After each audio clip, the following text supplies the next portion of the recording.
E o capítulo 11 é amar ao próximo como a si mesmo. E o primeiro item é o maior mandamento. Então, essa é uma conversa entre Jesus e as pessoas de sua época. Os fariseus, tendo sabido que ele tinha feito calar a boca aos saduceus, reuniram-se e um deles, que era doutor da lei, veio lhe fazer essa pergunta para o tentar. Mestre, qual é o maior mandamento da lei? Jesus lhe respondeu: Amareis o Senhor vosso Deus de todo o vosso coração, de toda a vossa alma, de todo o vosso espírito. É o maior e o primeiro mandamento. E eis o segundo, que é semelhante àquele: Amareis vosso próximo como a vós mesmos. Toda a lei e os profetas estão contidos nestes dois mandamentos. Escrito por Mateus, capítulo 22, versículo 34 a 40. Não. Pois bem, então nós hoje vamos falar como é que nós podemos amar a Deus, como é que podemos amar ao próximo como a nós mesmos, né? Primeiro, a gente tem que saber o que é o amor. Amor, um sentimento multifacetado, né? A gente não consegue dizer o que é amor. Amor é isso, amor é aquilo. Nós conhecemos muito o amor terreno, nós conhecemos o amor que nós descrevemos, mas, na realidade, ele é muito individual, né? Como todo sentimento, a gente diz o que a gente sente, o que pensa que é o amor, né? Não tem amor, é isto. E assim também é com Deus. A gente também conhece a Deus através das suas obras, mas a gente não sabe descrever Deus. Segundo a doutrina espírita, Deus é a causa primária, é a inteligência suprema, causa primária de todas as coisas. Então, Ele é o Criador de tudo. É uma forma mais simples da gente dizer. Mas, se a gente for descrever Deus é assim, ou Deus é assado, a gente não consegue. Porque ainda estamos caminhando, né, no nosso entendimento. Porque somente os espíritos crísticos, muito elevados, é que conhecem todo o poder do amor, né, e todo o poder de Deus na sua plenitude. Então, amar a Deus para nós é uma coisa muito simples, mas, ao mesmo tempo, talvez a gente nem saiba o que é. Mas, se a gente perguntar, amamos a Deus? Nós vamos dizer, sim, amamos a Deus. Não é? Lógico. Nosso Criador, o nosso Pai, nós amamos a Deus. Pois bem, mas o nosso capítulo diz assim, que precisamos amar o próximo como a nós mesmos. Se nós dizemos que amamos a Deus, tá bom, vamos parar por aqui. Conseguimos amar a Deus. Mas precisamos ainda amar ao próximo como a nós mesmos. Dizer que amar a si mesmo, Jesus nos colocou essa possibilidade para a gente exercitar o que é o amor. Porque até antes de Jesus, eu acho que a gente não sabia o que era amor. A palavra amor, eu acho que quem trouxe, com todo o seu significado, foi Jesus ao nosso planeta. Até então, as pessoas, acho que nem se amavam verdadeiramente, fraternalmente. Era uma coisa muito mais materializada. Esse amor que Jesus nos trata veio com ele. E aí, eu fui até Joana de Ângeles buscar o significado de amar a si mesmo. Porque amar a si mesmo é uma outra dificuldade que eu, pelo menos, tenho. Amar a si mesmo é eu achar que eu sou poderosa, lindona, né? Estou podendo, bonita. Não é essa parte do amar a si mesmo. Tem mais coisas. Então, o que é amar a si mesmo? E ela disse assim, na psicografia do Divaldo, que o auto-amor é uma alavanca fundamental para conquistar todas as esferas desse sentimento supremo, esse amor que a gente ainda não o detém. Então, amar a si mesmo, a gente tem que começar por aí. E ela nos diz, mais ou menos, como é que a gente pode procurar amar a si mesmo. Vamos lá. Este foi um chamamento de Jesus para o exercício do amor, mas não deve ser confundido com o egoísmo e com o egocentrismo. Né? Eu me amo e só a mim, porque eu sou melhor que as outras pessoas. Não. Amar a si mesmo significa respeito à vida, à felicidade que todos merecemos. Muito bem, até aí a gente está entendendo. Me respeitar como sou. Há um amor preservador da paz, do culto dos bons hábitos sadios, dos cuidados morais. Então, me amar é eu também ter cuidado com a minha moralidade. Preocupar-se se eu estou indo bem moralmente, se eu estou crescendo, se eu estou melhorando. Porque amar, eu quero crescer, eu quero evoluir. Isso é me amar. Então, eu tenho que buscar ferramentas para eu evoluir, me amando. Também, fazer as melhores escolhas para si mesmo, vendo-se como um espírito imortal, sem nunca deixar, obviamente, o bem comum. Porque, às vezes, a gente quer o melhor para nós mesmos, mas atrapalhando a vida dos outros, prejudicando alguém. Então, é importante que eu queira o melhor para mim, mas desde que isso não vai prejudicar ninguém. E, às vezes, a gente nem sabe o que é melhor para a gente, né? Às vezes, nós pedimos alguma coisa para Deus, achando que é o nosso, que é o melhor que a gente pode ter, e nem sempre é o melhor. E aí a gente não é atendido e fala, nossa, Deus nem me ouviu. Mas, na realidade, Ele nos conhece e sabe o que a gente precisa.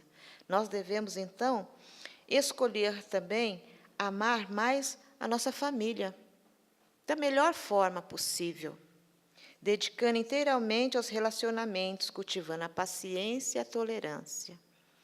Como eu posso amar a mim mesmo sendo paciente, sendo tolerante?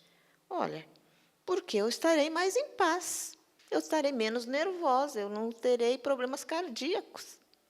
Eu estou me amando quando eu busco em minha saúde, tratando o outro com mais paciência, com mais tolerância, acreditando que o outro é o meu companheiro ali de família, porque nós precisamos restabelecer relações de amor verdadeiro, né? Que em algum momento talvez foi quebrada, que foi atrapalhada por um ou por outro. Quando escolho perdoar e deixar de levar comigo o peso da mágoa, estou amando a mim mesmo. Engraçado, né? Que perdoar a gente pensa que está amando o outro, né? Não, perdoar a gente está amando é nós também. Porque quando eu não me magoo, eu estou evitando as doenças que a mágoa traz.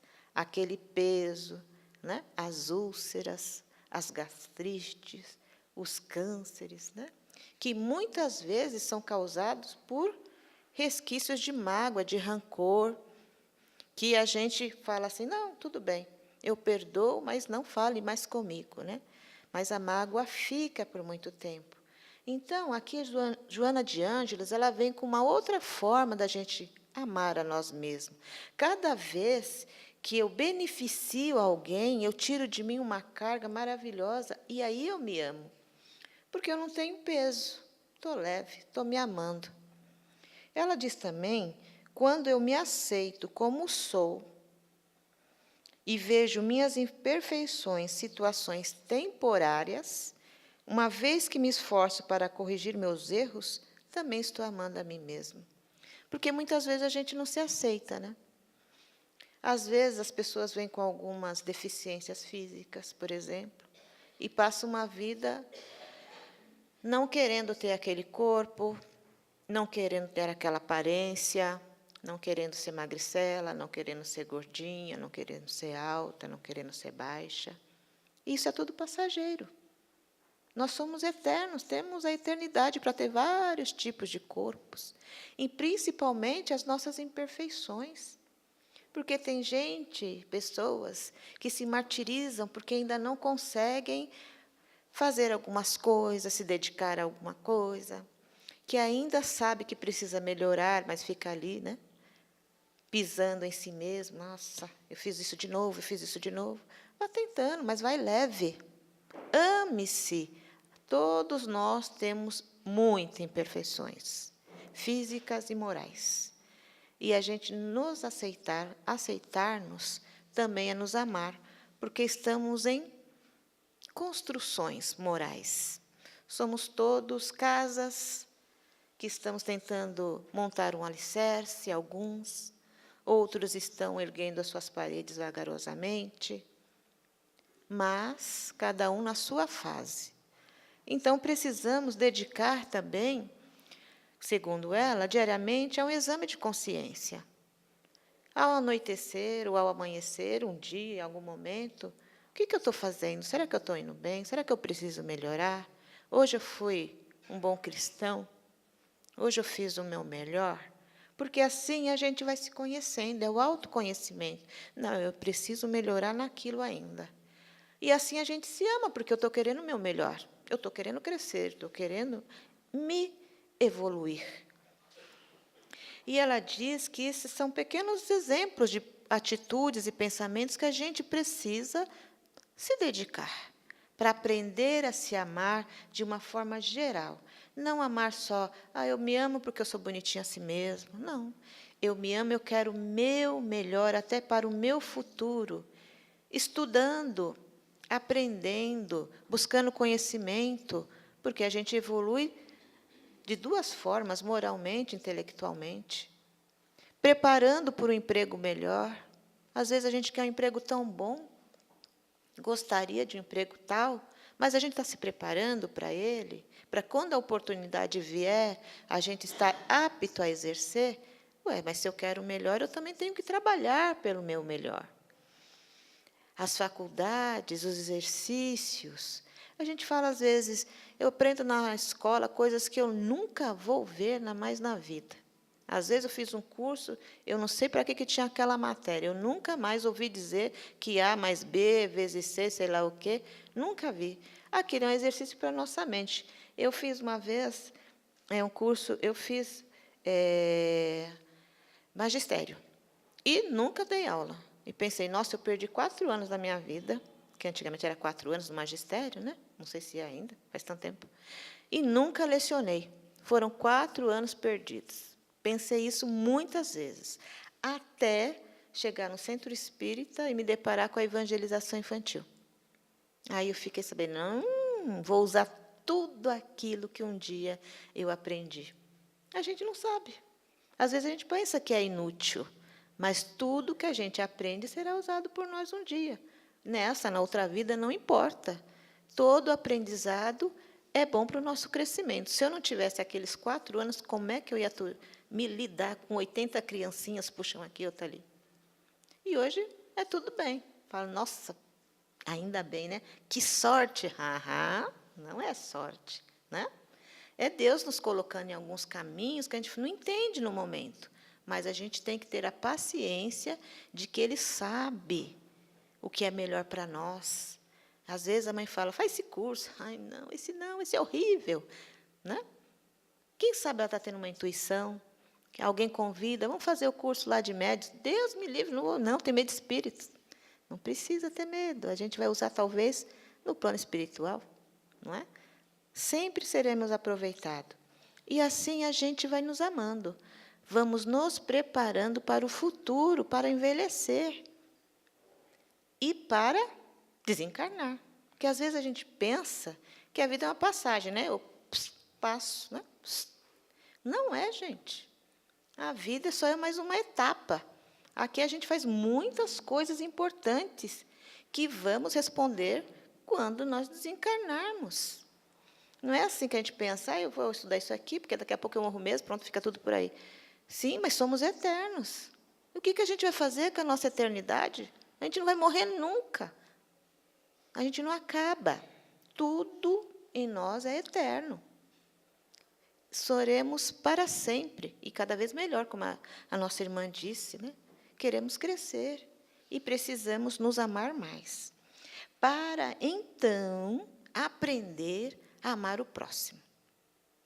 Aí vamos lá, vamos amar o próximo agora. Estou pronta para amar o próximo? Sim, né? Qual é o meu próximo? Aí a gente lembra daquela passagem, parábola de Jesus, que era a parábola do bom samaritano, que alguém perguntou para ele: Senhor, você disse que eu tenho que amar o meu próximo, mas quem é o meu próximo? Aí ele disse aquela parábola assim, voltada para os dias de hoje. Vamos lá. Se Jesus estivesse aqui, ele talvez falaria assim: bom, tinha uma pessoa que estava lá, um morador de rua, que foi machucado por alguém, ou um trabalhador que foi assaltado e roubaram todas as roupas dele, deixaram ele abandonado lá. E aí passou uma pessoa evangélica, olhou, que era um tipo de religião da época, olhou, falou: nossa, que mundo é esse, está perdido, né? E foi embora. Aí passou o católico, que é a atual outra religião, e olhou também, falou: nossa, coitado. Mas também continuou. Passou o espírita, nós olhamos. Caramba, esse povo bebe, hein? Basta um joguinho, né? Já estão aí de foguinho. E vamos embora. E passa um outro que talvez nem tenha religião, seja ateu, mas tem em seu coração a misericórdia. E viu naquela pessoa um irmão. E não se importou se ele estava rasgado ou não. Pegou ele, sacudiu ali, tudo bem aí? Está melhor? Quer um copo d'água? Levou até o bar, ofereceu um café, talvez ele se recuperou. Hoje em dia é muito difícil a gente levar para um hotel, né, para uma pousada, mas pelo menos dê seu melhor, dê a sua atenção. E isso nós vivemos na nossa seara, onde eu trabalho, muito intensamente, na época do carnaval. Como eu disse, eu faço evangelização infantil e a minha turminha é da mocidade, né? E eu tenho um rapazinho que chama Mateus lá, e ele foi trabalhar no carnaval, que ele trabalha lá no centro da cidade, naqueles telemarketing. E ele saiu por volta das 2 horas da tarde, e ele ia pegar o trem para vir embora para casa, que mora lá em Ermelino Matarazzo, onde é nosso centro. E aí ele passou numa rua que estava cheia de pessoas, uma turba da época, né? E ele falou que ele foi passando, dali a pouco ele só sentiu um soco. E o grupo fechou nele, e ele foi espancado, roubaram o documento dele, roubaram o celular, e ele ficou caído no chão.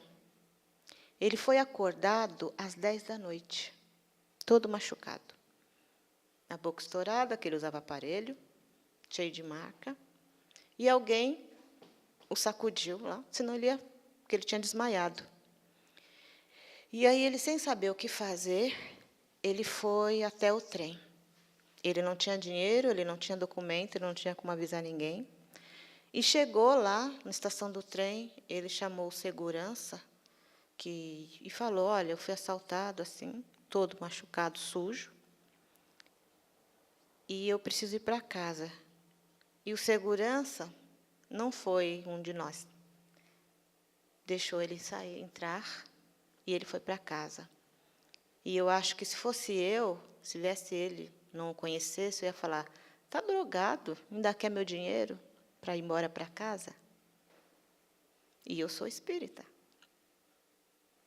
Então, a gente olha para o irmão com um olhar de julgamento, pelas vestes que ele está, pela forma que ele se encontra.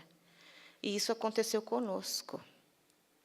E foi muito forte isso, porque nós nos colocamos no lugar da pessoa que disse um monte de não para ele, quando ele disse que não tinha dinheiro para voltar para casa, que ele tinha sido assaltado.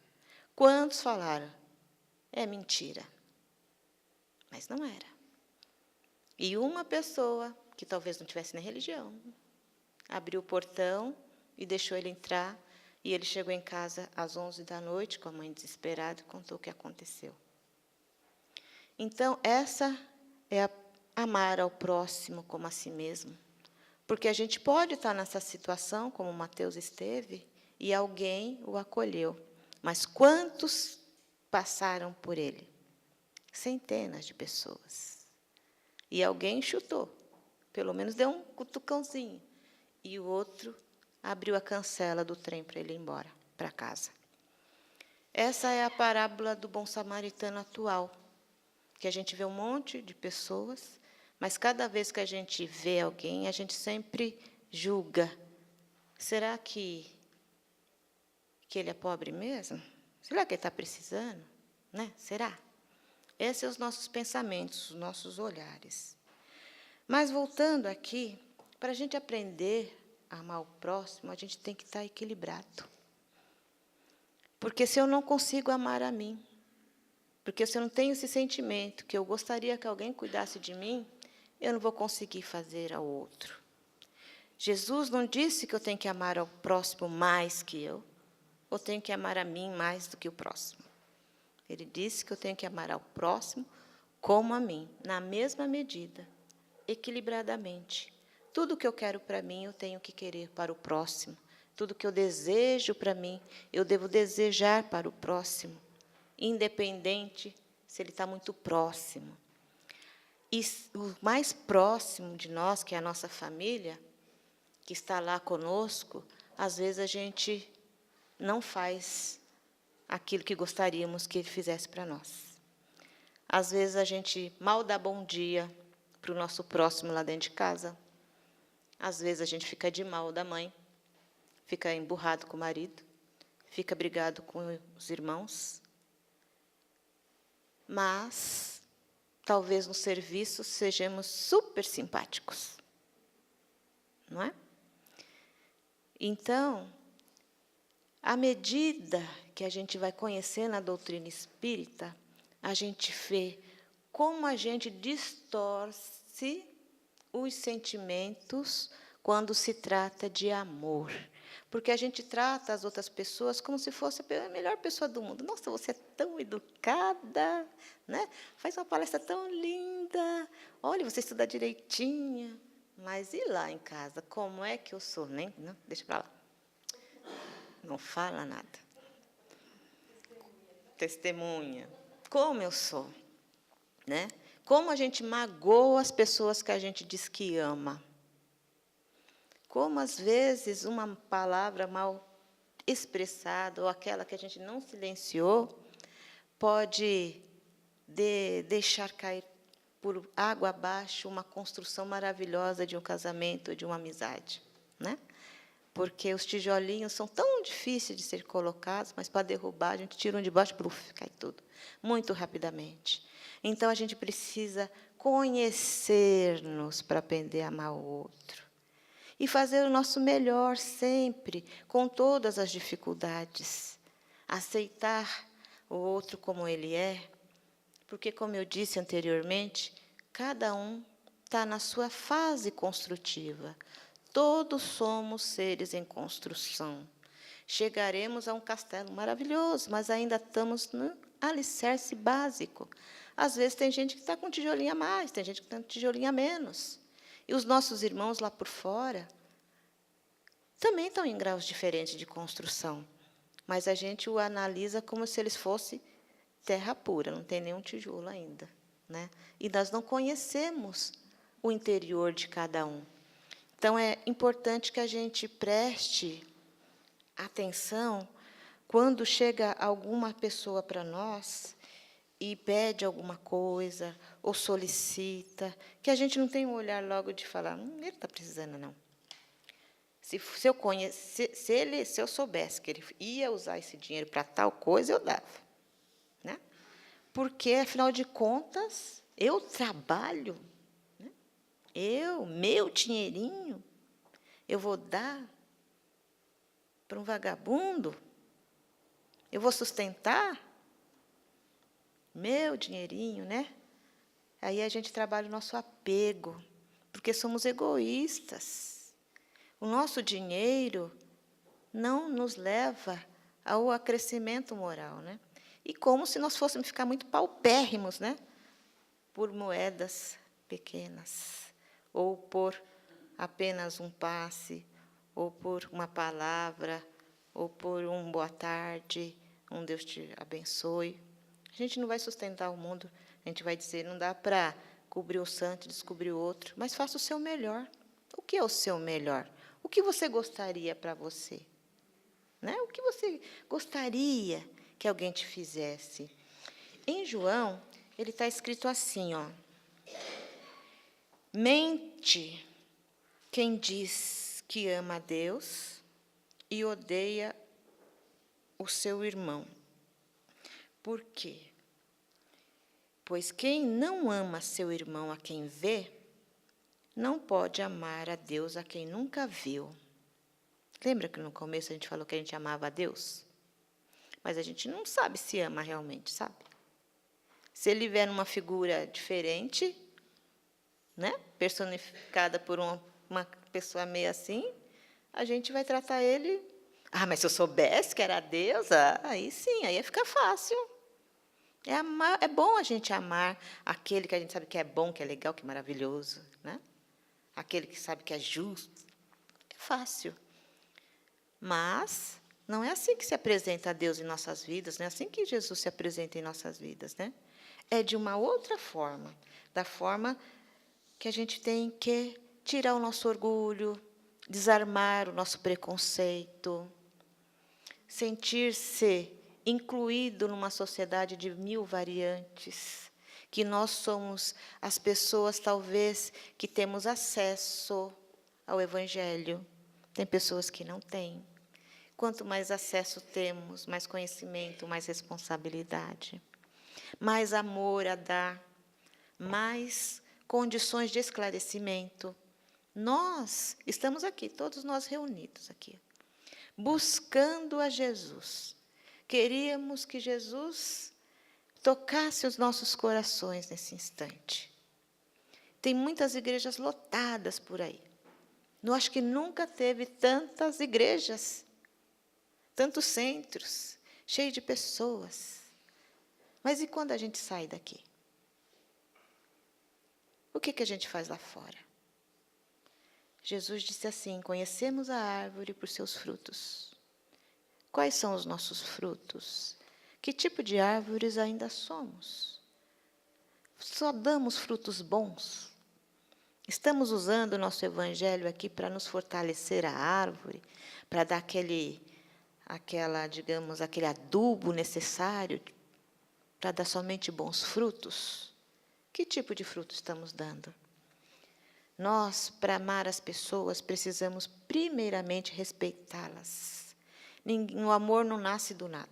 Primeiro você respeita, depois se aprende a amar.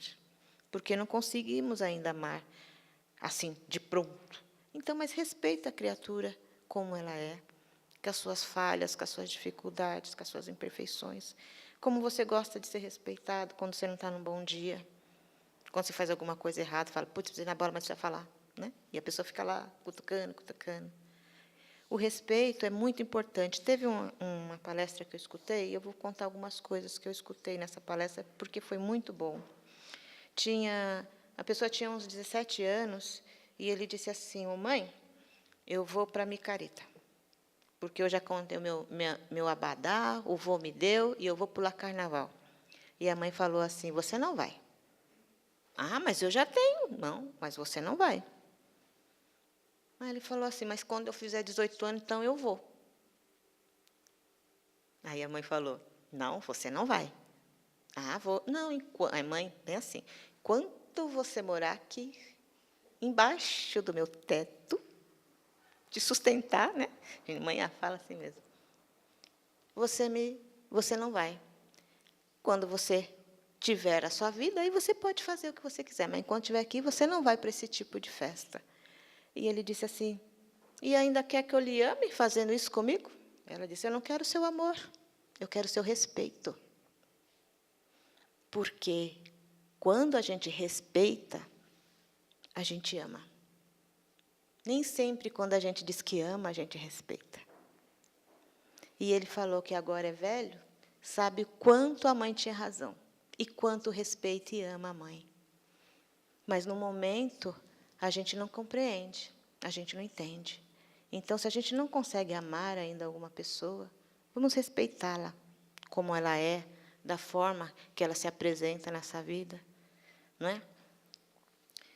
tem um caso muito legal da gente pensar como estão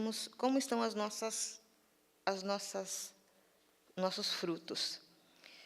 Charles Darwin, que é um naturalista, filósofo, eu também vi isso numa palestra, tá? Mas eu fui lá, pesquisei e foi verdade. E ele veio ao Brasil em 1833. E tudo que ele via, como ele fazia aquela... Ele era um filósofo, naturalista, aquele que fazia a origem dos animais, da existência, né? Ele não tinha um computador, ele tinha um diário, então ele anotava tudo no diário. Mas ele anotava tudo mesmo. E quando ele passou no Brasil, e isso está no diário de Charles Darwin, infelizmente, ele escreveu assim, a sua experiência no Brasil, uma delas. Perto do Rio de Janeiro, a minha vizinha da frente era uma velha que tinha umas tarraxas com que esmagava os dedos de suas escravas. Era em 1800. Olha a observação que ele fez. Em uma casa onde estive antes, um jovem criado mulato era todos os dias e a todo momento insultado, golpeado e perseguido com furor, capaz de desencorajar até o mais inferior dos animais. Eu vi um garotinho de 6 anos ou 7 ser golpeado na cabeça com um chicote antes que eu pudesse intervir, porque me havia servido um copo de água um pouco turva. E essas são coisas feitas por homens e mulheres que afirmam amar ao próximo como a si mesmo, que acreditam em Deus e que rezam para que sua vontade seja feita na terra. Isso em 1800. Então, olha só a análise dele. A gente também diz que ama o próximo. Hoje, o Brasil não tem mais escravidão, né? Hoje, o Brasil passou, mas o Brasil tem uma população tão adversa. Quantas vezes a gente vê crianças nos semáforos, pessoas mal vestidas, e qual é a nossa sensação? Ou a gente fecha o vidro, ou eu escutei isso uma vez, que a pessoa foi na Praça da Sé, mas tinha tanta gente lá nas ruas que deixava a paisagem horrível. Então, era melhor que só tivesse prédios, né? Não tivesse pessoas. E aquelas pessoas que deixavam as paisagens horríveis são os nossos irmãos, nosso próximo. Aqueles com que Jesus andava junto. E quando ele pregava, ele não dizia, eu só vou pregar para esses ou para aquele. Ele acolhia todo mundo, quem tinha boas vestes ou quem não tinha boas vestes. E aí, naquele tempo, ele falou do amor fraterno, que as pessoas não entendiam, e hoje em dia a gente fala que sabe o que é. A gente diz que ama o próximo, a gente diz que ama a Deus, mas a gente está fazendo ainda o quê para o nosso próximo? Para aquele irmão que está numa construção diferente da nossa, numa fase evolutiva diferenciada, mas que vai alcançar, assim como nós, a perfeição um dia. De que forma a gente está amando esse próximo? A gente analisa se ele precisa, aquele trocado ele vai comprar comida ou vai comprar droga? O que ele vai fazer com aquele dinheiro? A gente fica pensando. Teve um dia que eu estava indo para o ponto do ônibus e um jovem muito bonitinho me falou assim, moça, dá um dinheiro? Aí eu falei, não tem, mentira, eu tinha. E logo eu pensei, por que um jovem às 6 da manhã está precisando de dinheiro, né? A coisa não é, a gente já, né? E ele foi pedindo para um, pedindo para outro, meio que desesperado, sabe? E eu fiquei no ponto, eu fiquei observando o que acontecia, né? Até que um rapaz do outro lado da rua falou, se você não me pagar, eu te mato. Possivelmente, ele era um devedor realmente de drogas. Mas, às vezes, a nossa moedinha livra alguém da morte. E eu fiquei pensando, será que aquele menino está vivo? Será que eu podia ter feito outra coisa? Eu tinha. Mas a gente julga o que a pessoa vai fazer. A gente não vê a necessidade real. Só quem sabe é lá o seu interior. E esse rapaz está na minha cabeça até hoje. porque a gente pode perder as oportunidades de ajudar as pessoas que os amigos espirituais nos colocam no caminho. Uma vez alguém me disse, numa psicografia, que nós somos a extensão dos braços de Deus. E, às vezes, somente nós podemos ajudar aquela pessoa naquele momento. Quantas vezes chegam pessoas no centro querendo ajuda, ou nas igrejas, e a pessoa fala, mas hoje não é o dia disso, é só, você volta na quinta-feira, que a pessoa que cuida disso vem na quinta. Será que a pessoa vai ter tempo até a quinta-feira? Será que ela precisa do remédio? Ou se ela vai ficar com a fome até a quinta-feira, até outro momento? E a gente passa para outra oportunidade que a gente tem de amar. Se Deus, se os bons espíritos colocou uma criatura no teu caminho, é porque é para você ajudar. Não é para o outro. É para você. Você é o Filho de Deus. Você é a extensão da mão do Senhor. Você é o espírita, você é o trabalhador. Você é aquele que lê e diz que ama a Deus. Que diz que ama o próximo. Então, faça o seu melhor. E nem sempre o melhor é o dinheiro. Às vezes o melhor é o abraço. Às vezes o melhor é a conversa. Às vezes o melhor é a sua blusa. Mas eu gosto tanto dessa blusa.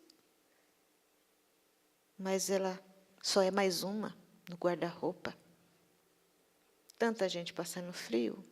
E a gente dá aquela que a gente não usa. Mas eu amo o meu próximo, eu quero o melhor para ele. Né? Então, eu dou aquela blusa que eu não quero mais. Eu não dou a blusa que eu gosto. Que tipo de amor é esse? Né? Quantas vezes a gente recebe roupas que só servem para jogar no lixo? Não é? De doação. A gente faz o trabalho que a pessoa de apegada não tem. Então, faz o melhor. Faz o melhor pela vizinha, pelo companheiro, pelas crianças, ou para aquela pessoa que você nem conhece. Ora, vibra, não julga. Amar ao próximo é todo o mandamento e a lei. Se queremos encontrar o reino de Deus, é assim que a gente vai. Então, se amar a mim é exercício para amar ao próximo é o exercício para amar a Deus. Porque dentro de cada um de nós tem Deus.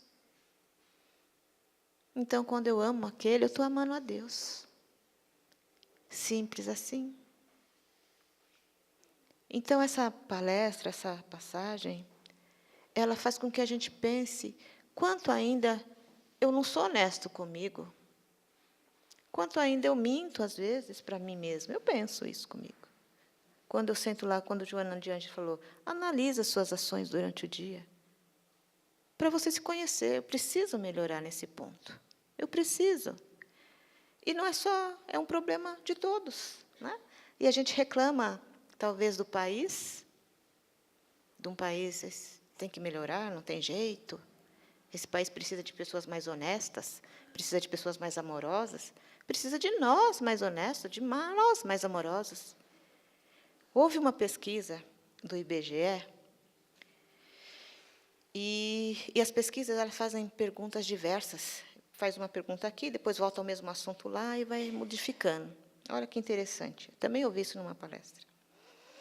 E uma pergunta era assim, você é racista? Alguém é racista? Não. Muito bem. Próxima pergunta. Você é invejoso? Não. Que trem? Aí está lá. O Brasil é um país preconceituoso? É. Né? Você é invejado? Claro. Lógico, minha vizinha, não tiro o olho das coisas que eu tenho, não posso comprar nada, posso, né? Então, pensa bem. Olha a conclusão. O Brasil é um país racista, com um povo sem preconceito, que são invejados por ninguém. Pois é. A gente não tem coragem. de dizer que somos racistas, que somos ainda preconceituosos, que olhamos os outros de uma maneira preconceituosa porque são nordestinos, porque vivem na comunidade, porque têm uma roupa suja, porque têm uma cor diferente, um olho lindo. Ai, que ódio de olho lindo, né? Porque não é meu aquele olho. Né? Somos invejosos. E aí a gente vai pensando, que tipo de fruto que eu estou dando? Como eu posso amar o meu próximo? Né? Paulo de Tarso não conheceu Jesus vivo, mas ele conheceu Jesus, né? Conheceu a essência do Mestre. E é isso que a gente precisa, conhecer a essência do Mestre e colocar em prática no nosso dia a dia, amando ou respeitando, mas da melhor forma possível, sem julgamentos, sem o nosso olhar detentor, né? Sem a nossa posição. Porque estamos aqui, né? Hoje nós estamos nessa posição. A gente não sabe amanhã. Quantas pessoas, por uma chuvinha aí, perde tudo? Perde a casa, perde a família, perde trabalho. Não é? Outro dia, todo mundo ouviu dizer, nossa, o Brasil precisava ter um jeito, se parasse tudo, ia ser uma beleza. Os caminhões pararam uma semana. Tinha gente que estava enlouquecido. Né? Então, a gente não está nem preparado para nada.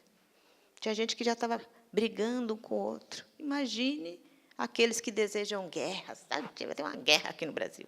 A gente não sabe dar bem que Jesus não escuta algumas coisas. A gente não sabe pedir. Porque a gente não se ama, gente. Era briga na fila do posto de gasolina por uma gota de gasolina, pelo amor de Deus. Muita gente comprou um monte estocou comida lá e outras pessoas ficou sem. Mas eu amo o meu próximo, eu amo a Deus. Olha a pesquisa do IBGE.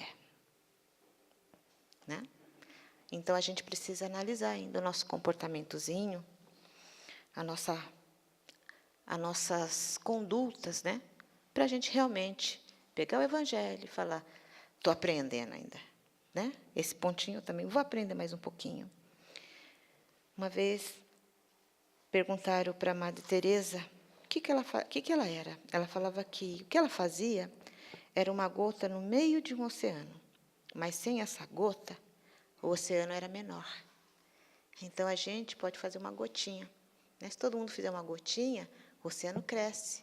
O oceano de bondade, o oceano de misericórdia com o outro, de compaixão. Assim como Jesus teve conosco. E, para encerrar, eu vou contar um negocinho, que hoje a gente tem o celular, eu adoro o celular quando tiver coisa legal, que eu sempre conto para vocês. Entrou um rapaz todo sujo dentro do ônibus, e quando a pessoa entra uma pessoa toda suja dentro do ônibus, é porque ele vai pedir alguma coisa, né? Aí a gente faz assim, né? Para ele passar. Aí ele chegou lá, ficou lá encostadinho, ele falou, pediu desculpa, gente, me desculpe se eu estou atrapalhando o passeio de vocês, a viagem de vocês, desculpa o meu cheiro, mas hoje eu não quero nada. Hoje eu me lembrei dos meus pais, de quanto tempo eu não o vejo, porque eu moro nas ruas. Então, eu fiquei muito triste hoje, e eu estou me sentindo muito só. E hoje eu queria só um abraço, gente, eu não quero dinheiro. Eu queria só um abraço de vocês. Se alguém puder me dar um abraço com carinho, eu ia recordar da minha mãe, eu ia recordar do meu pai. E aquele silêncio no ônibus, e o rapaz falando. Aí, depois de 1 minuto, uma senhora levantou e o abraçou com muito carinho. E quando ela abraçou, ela foi aplaudida, ovacionada, porque aquilo era um teste de alguma religião. E aí ele falou assim, que assim como aquela senhora, não se importando que ele estava sujo ou fedido, ela veio abraçar, assim é Jesus na nossa vida. Mesmo sabendo que a gente tem um monte de sujeiras, de imperfeições, que o nosso orgulho, o nosso egoísmo fede, ele vem até nós e nos abraça diariamente. Ele não importa se a gente está fedido, se a gente está limpo. Ele vem até nós sempre. Basta que a gente também caminhe. Peça que Ele venha. E aí eu fiquei pensando, meu Deus, quantas vezes a gente está tão emporcalhado de mazelas interiores que a gente detona as pessoas, a gente humilha, a gente ofende. E dali, no outro dia, a gente vai lá e se sente acolhido no centro. A gente se sente amparado. A gente ainda tem tanta sujeira de imperfeição. Mas Jesus nos acolhe sempre. Não olha a nossa vestimenta, nem a moral, quem dirá a física. Ele nos ama e nos pede, ame o seu próximo, faça o seu melhor por ele. Assim, a gente vai conseguir amar a Deus. Muito obrigada por sua atenção, gente.